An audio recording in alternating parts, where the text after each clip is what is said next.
Buenos días, amados hermanos, Dios los bendiga. Dios los bendiga mucho a los presentes y a los no presentes, o a los presentes virtuales, los que nos siguen por las redes sociales.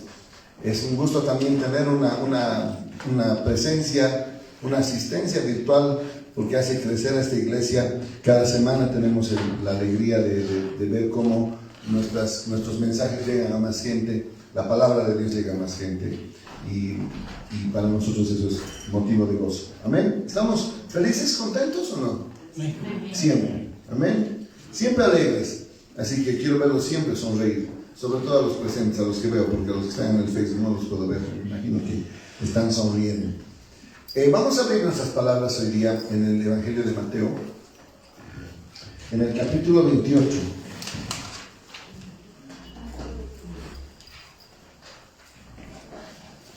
En el capítulo 28, en el verso 18. Amén. Mateo 28, verso 18. Y lo vamos a dejar ahí. He estado viendo. A ver, les hago una pregunta. ¿Cuál ustedes creen que es la herramienta de mayor ocio que ha creado el ser humano a lo largo de la historia de la humanidad? Ok, sí. Está bien relacionado al celular. Yo voy a hilar más fino todavía. Para mí, la herramienta de ocio más grande que por lo menos yo he visto a lo largo de la historia se llama TikTok. ¿O no? Es verdad. Y es una gran tentación si no sabes controlar tus tiempos y distribuirlos en algo totalmente productivo. Cuando te encierras en el TikTok, como hay tendencias a todo lo que te gusta, vas a poder pasarte horas viendo un montón de cosas que en el fondo lo que van a hacer es distraerte, ¿no? Hay de todo, hay un mundo ahora en el TikTok, si ustedes se han fijado, ¿no? Y si te gusta el básquet, pones un video del básquet y ya te van a llegar todos los partidos, los cortos que hay, porque los TikTok son breves, pero si te gusta, si alguna vez pusiste una prédica de alguien, te van a llegar mensajes, te van a llegar prédicas. Pusiste publicidades, recetas, te van a llegar recetas de todo tipo. Eres hipocondríaco, vas a tener miles de médicos dándote ahí recetas para todo, para el colesterol, para el ácido úrico, para el dolor de cabeza, para la sinusitis, para el estómago, para la gastritis, para todo, ¿no? Hay para moros y cristianos, hay para futbolistas y basquetbolistas, hay para todo, ¿no? Y yo, ¿por qué les menciono eso? Porque en una de esas que seguramente estuve ocioseando con el TikTok, vi un trailer de una película que va a salir reciente que se llama El exorcista del Papa. ¿Han visto? Sí, el trailer es bastante fuerte. Si el trailer es fuerte, me imagino cómo debe ser la película. No sé, no sé si la voy a ver, no creo. Pero me impresionó mucho, porque conocen a este actor Russell Crowe, ¿verdad? Él es el protagonista de esta película El exorcista del Papa. E independientemente de a dónde pertenezca este exorcismo, si a la Iglesia Católica o no, más allá de eso, no quiero referirme a una conversación que tiene este sacerdote que es exorcista con un niño que es poseído, ¿no?, por el diablo, y la conversación que tienen, pero solo me voy a agarrar de una frase que le dice el sacerdote y que me ha puesto mucho a pensar. Empieza a hablar con el demonio y le dice: tú no puedes hacer más allá de lo que Dios te permite hacer. No puedes hacer nada más de lo que Dios te permite hacer. Claro, y él empieza a tirar cuadros, ¿no?, a hacer macanas, ¿no?, de poseído, las macanas que hacen los poseídos, ¿no?, que para qué entrar a detalles, y le dice: ¿será que esto permite Dios? Y se empieza a burlar. Pero lo que quiero que se quede en nuestro pensamiento es eso, ¿no?, que Dios jamás, que el enemigo jamás va a poder hacer algo por su propia, simplemente por el propio deseo que tenga de hacer daño, sin que Dios se lo permita. Y de eso es lo que vamos a hablar hoy día. Amén. Vamos a leer lo que dice Mateo 28, el verso 18. Dice, ¿tienen todos? Digan amén. Yo puedo prestar una Biblia al que no tenga. A ver, ¿quién no tiene Biblia? Luciano. Para que lean todos. Dice Mateo 28, 18, dice: y Jesús se acercó y les habló diciendo: toda potestad me es dada en el cielo y en la tierra.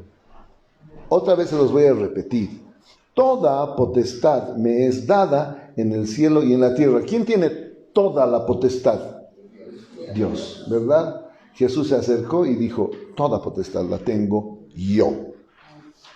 Así que vamos a ir tomando mucha nota de las citas que tengo para ustedes para hoy y de lo hermoso que es este mensaje. Les pregunto, ¿es realmente posible que algo malo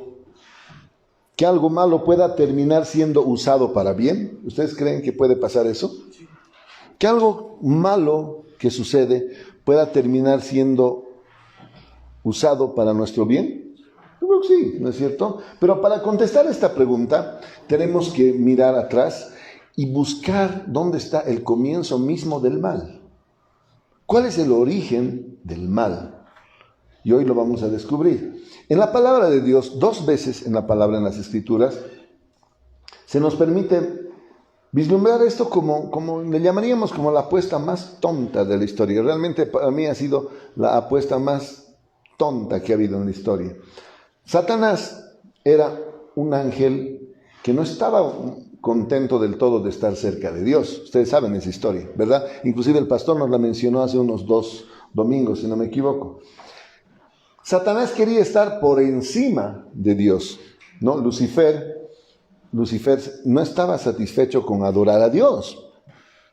Entonces, ¿qué quería él? Él quería ocupar el trono de Dios. Él quería estar en el lugar de Dios. Y según Ezequiel, busquen sus palabras en Ezequiel capítulo 28, versos 12 al 15. Tomen nota, Ezequiel 28, 12 al 15.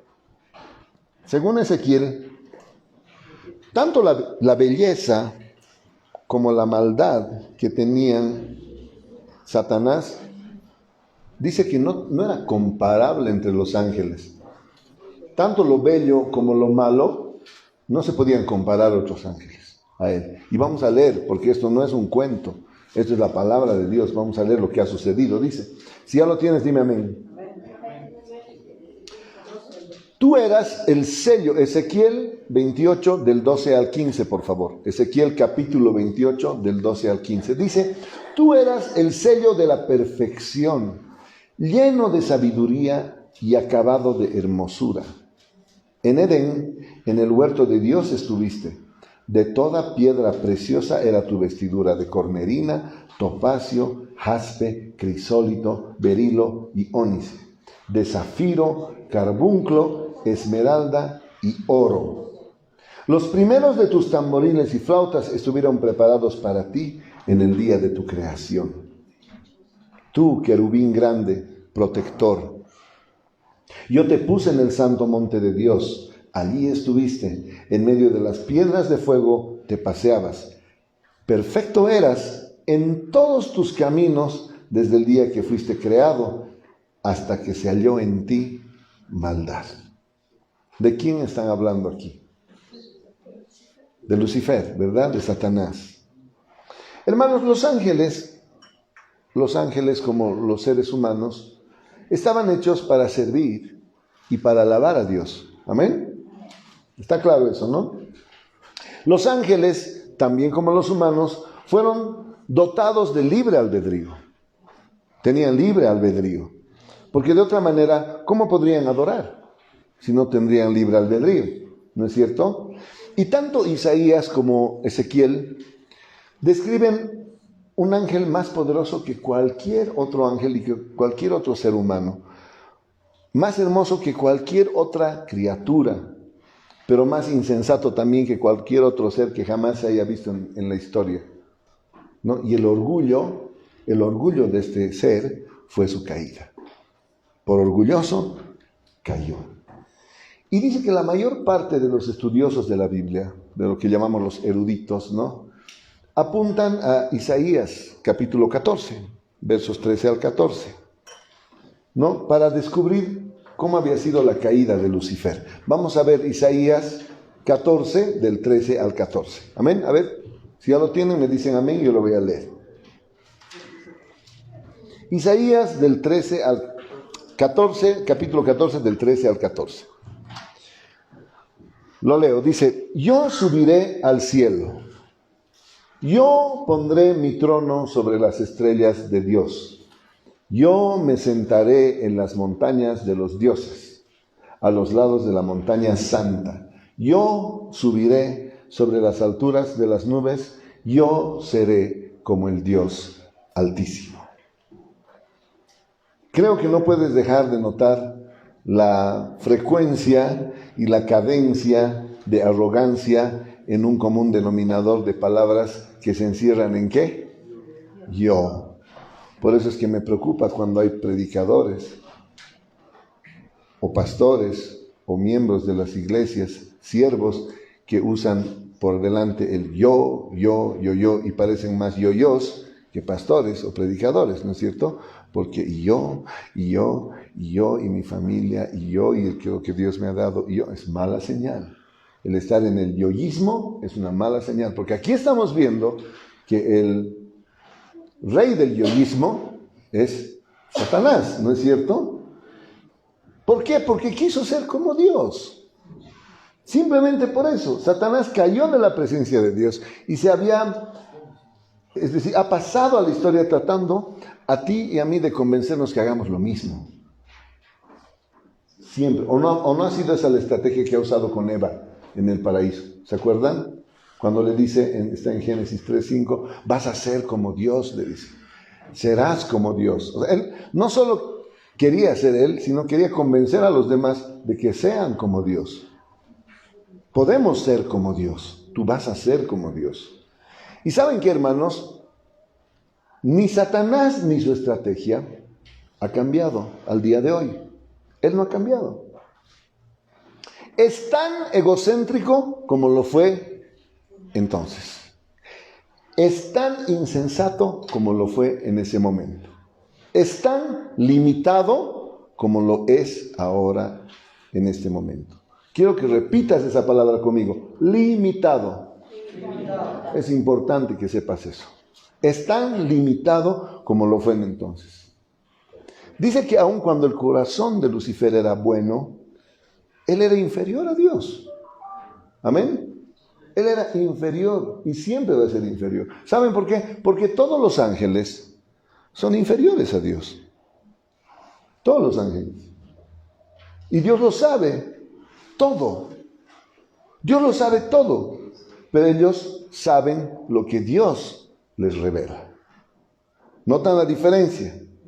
Ellos solo pueden saber lo que Dios les revela. El Señor está en todas partes, ¿o no? Ellos solo pueden estar en un solo lugar. ¿De acuerdo?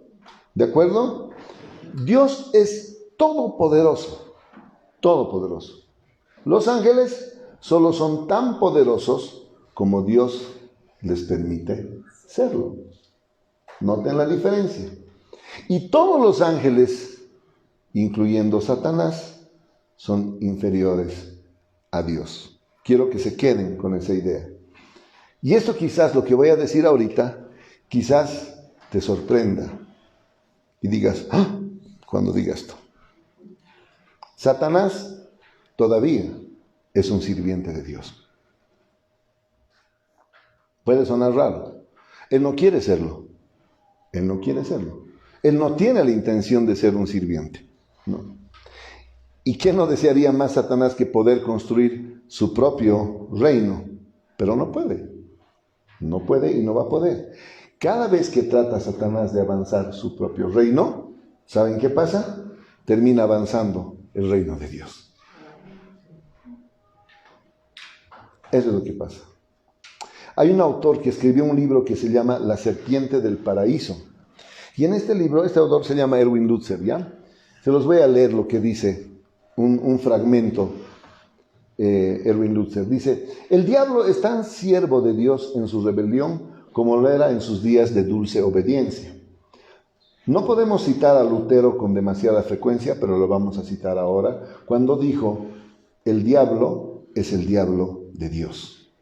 Satanás tiene diferentes papeles que jugar, dependiendo del consejo y de los propósitos de Dios.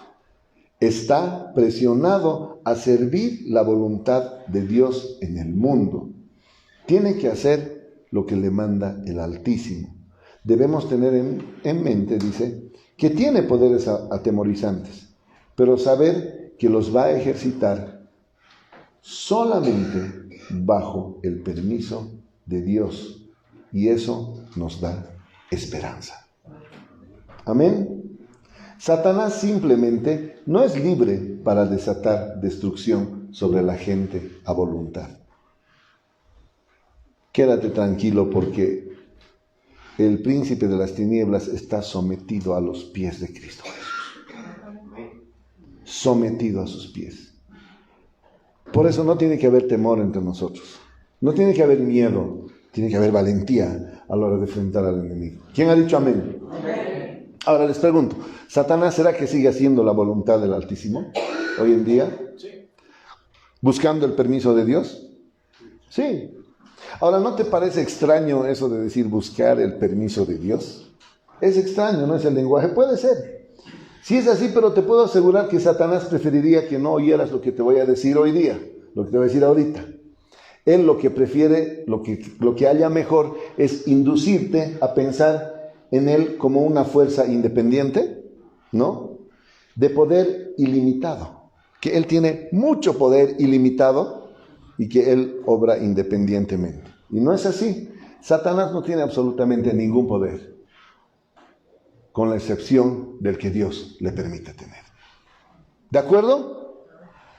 Todo lo que les voy a hablar ahora suena raro, pero al final de la prédica vamos a encontrar el propósito de por qué les estoy hablando de esto. ¿Amén? Él preferiría que nunca escucharas, por ejemplo, las palabras de Juan, que te las voy a parafrasear un poco, ¿no? Esto está en 1 Juan 4:4, pero parafraseando sería: el Espíritu de Dios que está en ustedes, el Espíritu de Dios que está en ustedes es mayor que el diablo que está en el mundo. La palabra dice, mayor es el que está en ustedes que el que está en el mundo. ¿Verdad o no? Así que él ciertamente preferiría que nunca sepas cómo Dios puede usar al diablo como un instrumento para el avance de la causa de Cristo. Y ahora lo vamos a ver. Y yo quisiera que anotes esto. ¿Cómo usa Dios a Satanás para la obra del cielo? ¿Cómo usa Dios a Satanás?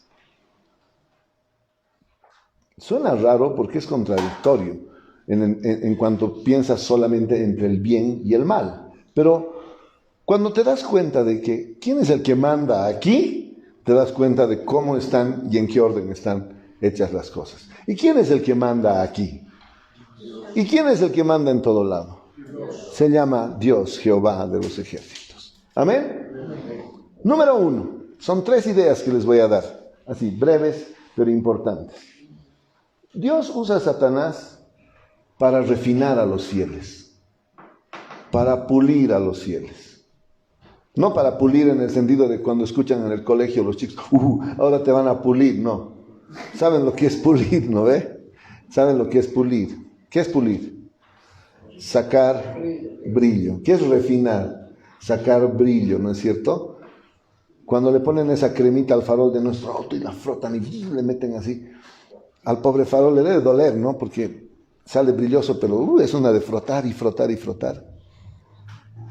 Dios usa a Satanás para eso. Y ahora les voy a explicar por qué. ¿Por qué? Todos nosotros tenemos esa enfermedad que tenía el diablo y que la sigue teniendo. Todos. Aún el más humilde entre nosotros tiene la tendencia de pensar muy alto sobre sí mismo. Demasiado alto. Mirarse al espejo y decir, pucha, qué bien lo ha hecho Dios conmigo, ¿no? Qué bien, ¿no? Algún rato sucede. Y aparentemente uno de los primeros en hacerlo fue Pablo. Pablo lo hizo, ¿ya? Pero, ¿qué pasa? El currículum de Pablo era pues impresionante. El currículum vitae de Pablo era bárbaro, ¿no?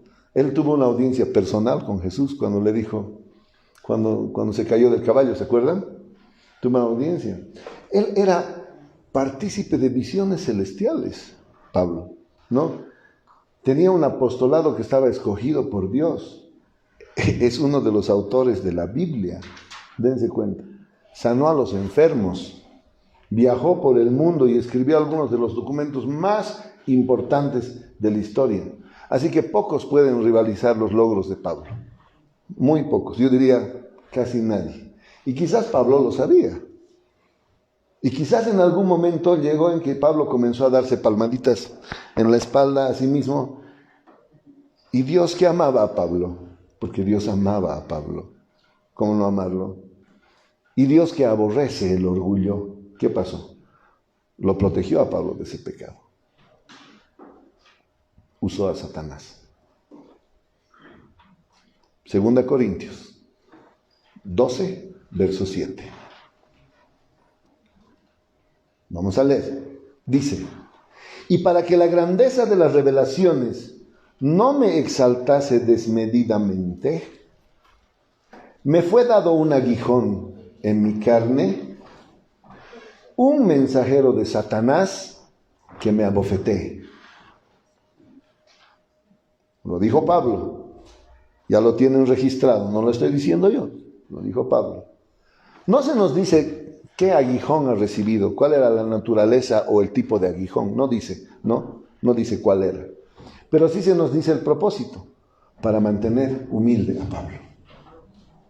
Para que Pablo se mantenga humilde. Y también se nos dice el origen. ¿De dónde era el origen? ¿Quién lo ha ido a bofetear? Un mensajero de Satanás. ¿Ustedes creen que el mensajero de Satanás iba a ir sin el permiso de Dios? Jamás. Jamás. El mensajero pudo ser una dolencia, pudo ser un problema, una enfermedad o una persona que era un dolor de cabeza, no lo sabemos. ¿No? Porque puede ser un aguijón a alguien también a quien lo tienes aquí y no lo soportas, ¿no? Por el resto de tus días puede ser. Pero sabemos que el mensajero está bajo el control de Dios. Por favor, veamos lo que dice Pablo después en los versos 8 y 9. Ahí mismo dice: 3 veces he rogado a Dios que lo quite de mí, pero Él me ha dicho: bástate mi gracia, porque mi poder se perfecciona en la debilidad. Amén. Satanás y sus fuerzas eran simplemente un instrumento en las manos de Dios para fortalecer a un siervo. Amén. Otro ejemplo del diablo, del diablo como sirviente de Dios, por así llamarlo, es la tentación de Job. ¿Han escuchado de Job, verdad? ¿Conocen la historia de Job o no? Sí. Ok. El diablo, exactamente, se atrevió a cuestionar la estabilidad de la fe de Job, ¿no? Y Dios le dio permiso para que Job pueda ser probado. Porque claro, fácil es pues creer en ti. Si le das todo, tiene familia, hijos, riquezas, tiene todo. Fácil es alabar, creer. Así lo fregaba al Señor, el diablo. Job, a ver, quítale algo, a ver si sigue. Así era, ¿no? Y Job 1:12, anótenlo, Job capítulo 1, verso 12, dice: dijo Jehová a Satanás, escuchen, he aquí, todo lo que tiene está en tu mano. Le dice al diablo, todo lo que tiene está en tu mano, solamente no pongas tu mano sobre él. Dios le da el alcance de a dónde podía llegar el diablo, probando a Job. Todo lo que él tiene está en tu mano, solamente no lo toques a él. Fíjense que Dios determina el permiso y los parámetros de la prueba. Amén. Todo esto es para tu vida, para que te vayas victorioso y nunca más le tengas miedo a uno que tiene cola, porque en el momento en que tengas miedo vas a declarar: mayor es el que está en mí que el que está en el mundo. Amén. Muy bien. Job pasa la prueba y Satanás se queja, obviamente, de que Job hubiera caído si se le hubiera enfrentado o se le hubiera forzado a enfrentar el dolor. Y ahí es donde le dice: no, claro, sus cosas sí, pero a él sí no lo puedo tocar, ¿no? Pues así también, igual va a seguir alabándote, bendiciéndote, agradeciéndote, si a él no le ha pasado nada, ¿no es cierto? Y otra vez Dios le da permiso y fija los parámetros. En el capítulo 2 de Job, en el verso 6 está, y le dice al diablo: Job está en tu mano, mas guarda su vida. O sea, puedes hacerle lo que quieras, pero no lo puedes matar, en otras palabras.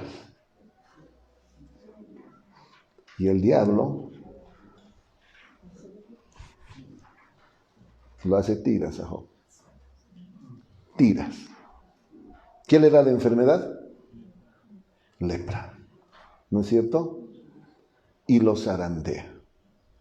pero no podían matarlo, porque Dios no permitió. ¿Se dan cuenta?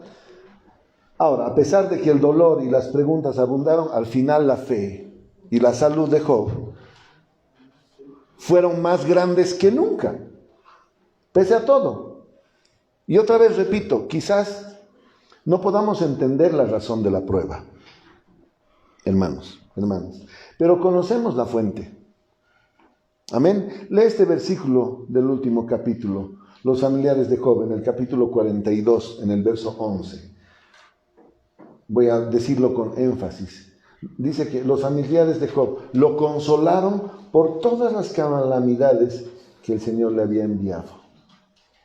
Satanás no tiene poder, excepto que el que Dios le otorga. ¿Quién ha dicho amén? Amén.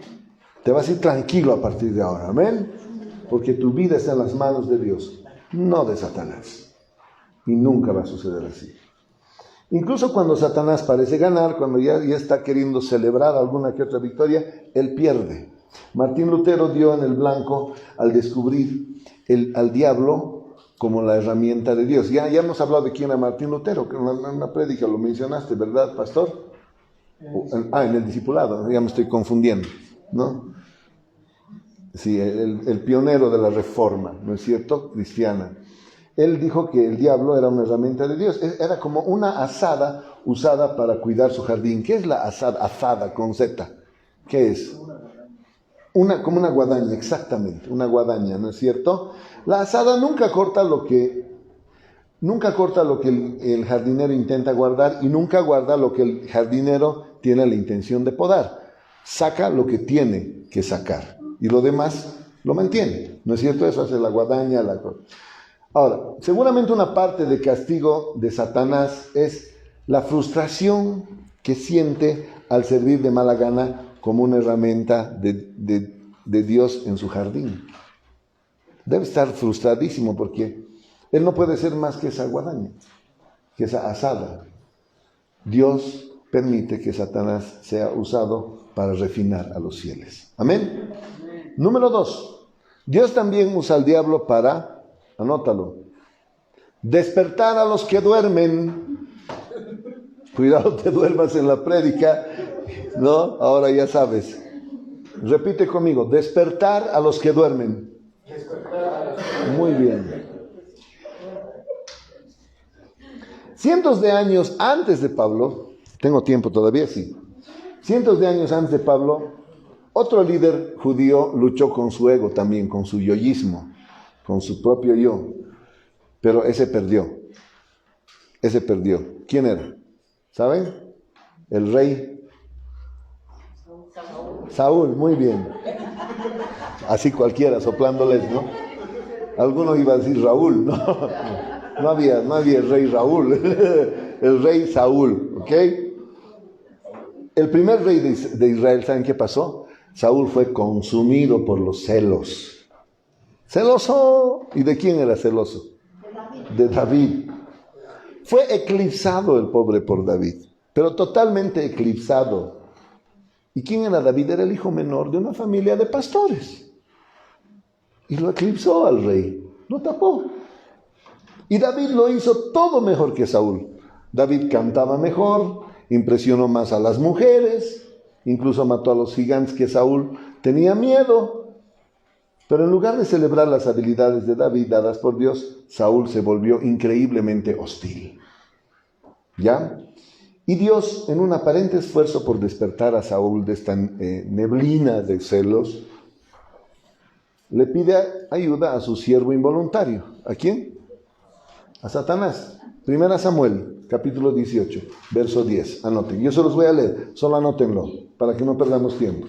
Ahora, ¿ya anotaron? Ahora escúchenme. Dice: aconteció al otro día que un espíritu malo de parte de Dios tomó a Saúl y él desvariaba en medio de la casa.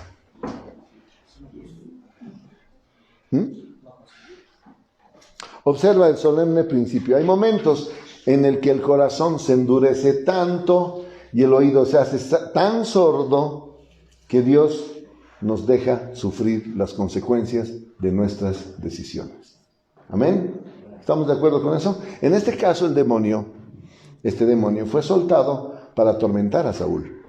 Si Saúl no toma de la copa de la bondad de Dios, deja que pase un tiempo tomando de la copa de la furia del infierno, del enemigo, ¿no es cierto? Deja que caiga en la desesperación para que pueda regresar a los brazos de Dios, para que pueda despertar, reaccionar.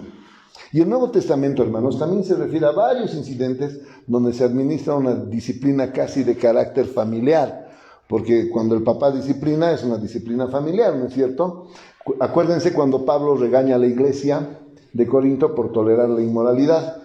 1 Corintios capítulo 5, verso 5, anótenlo, yo se los leo. 1 Corintios 5, 5. Él dijo acerca de la iglesia esta adúltera, dijo: el tal sea entregado a Satanás para destrucción de la carne, a fin de que el espíritu sea salvo en el día del Señor Jesús. Y Pablo da instrucciones comparables igual a Timoteo. ¿Se acuerdan quién era Timoteo, no? Timoteo era un joven que estaba lidiando con dos discípulos cuya fe estaba en ruina y tenían influencia negativa en otros en la iglesia. Entonces, ¿cuál fue la instrucción de Pablo a Timoteo? 1 Timoteo capítulo 1, versos 20. Anótense, 1 Timoteo 1, 20, se los leo. De los cuales, dice, son Himeneo y Alejandro, a quienes entregué a Satanás para que aprendan a no blasfemar. Entregué a Satanás. ¿Para qué? Para que aprendan. No para que haga lo que le da la gana a Satanás, sino para que aprendan a no blasfemar. Esto puede sonar un poco duro, difícil de entender, pero vas a entender el propósito. Porque tan drástico como pueda parecer, Dios realmente permitirá que algunas personas experimenten el infierno en vida con la esperanza de despertar su fe. Amén. El amor santo toma una decisión difícil al entregar a su hijo a las consecuencias de su rebelión. Es verdad. Ahora, por cierto, ¿no te parece que esto ayuda a explicar la maldad actual y rampante en la que vive el mundo hoy en día? Si Dios no permite sufrir las consecuencias de nuestros pecados y está el mundo lleno de pecadores, entonces el mundo va a abundar en maldad. Va a abundar en maldad. Y no es eso lo que quiere decir Pablo en el primer capítulo de Romanos 1:26, después de escribir a aquellos que adoran la creación en vez del creador. Pablo dice: Dios los entregó a sus pasiones vergonzosas, dice.